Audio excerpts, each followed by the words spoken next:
ओडिशारे हईजा व्यापीबार कारण एवं प्रतिकार जानन्तु कौन करिबे।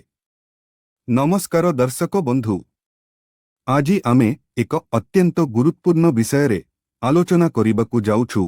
ओडिशारे हईजा व्यापीबा एवं एहार प्रतिकार। गत किछि दिन हेबो राज्यर विभिन्न अंचल रे विशेषकरी जाजपुर, कटक, भद्रक, ढेंकानाल, केन्दुझर एवं केन्द्रापड़ा भली जिल्ला मानकरे हईजा एवं तरल झाड़ा व्यापीबार खबर आसुछि।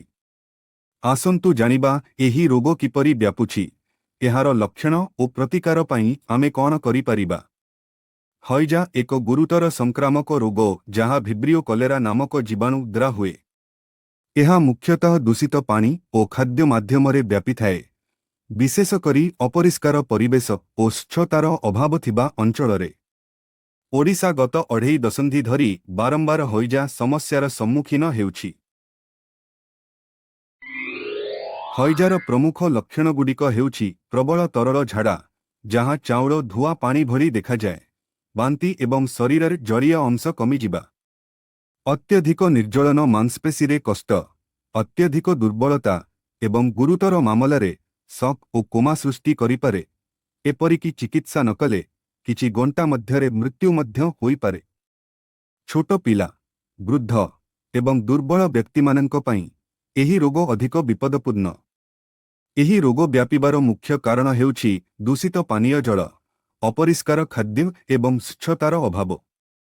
साधारणतः कूओ, नलकूप, पोखरी, नदी और खोला नालरू दूषित जल पानीय एवं अन्यान्य कार्य व्यवहार करिबा द्वारा हईजा व्यापी थाए। विवाह भली गणपर्वरे अपरिष्कार पानी और बासी खाद्य खाइबा द्वारा मध्य हईजा व्यापीबार आशंका रही थाए। जाजपुरर घटना एहार एक बड़ उदाहरण, जेउठारे एक विवाह उत्सवरू हईजा व्यापीथिबार संदेह करा जाउछि।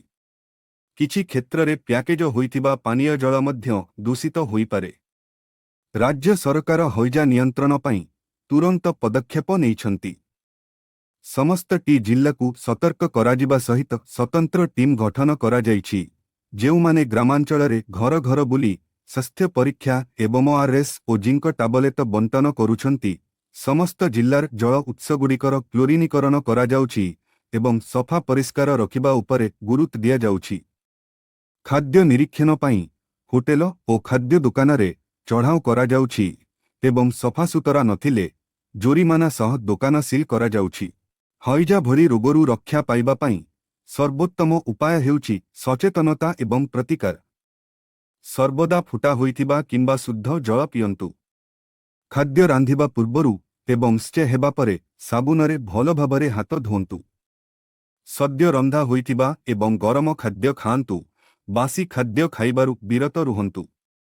खोला स्थानरे स्टे हुअंतु नहीं। शौचालय व्यवहार करंतु।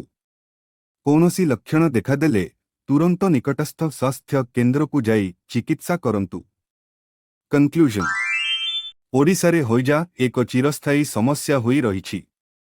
सरकारंको प्रयास सहित आम समस्तंको सहयोग और सचेतनता हईजाकु नियंत्रण करिबारे साहाय्य करिबो। स्वच्छता, सुरक्षित पानीय जल एवं सुस्थ जीवनशैली आपणाइबा द्वारा आमे एही रोगकु मूलरू विनाश करिपारिबा। सुस्थ रुहंतु, सचेतन रुहंतु। धन्यवाद।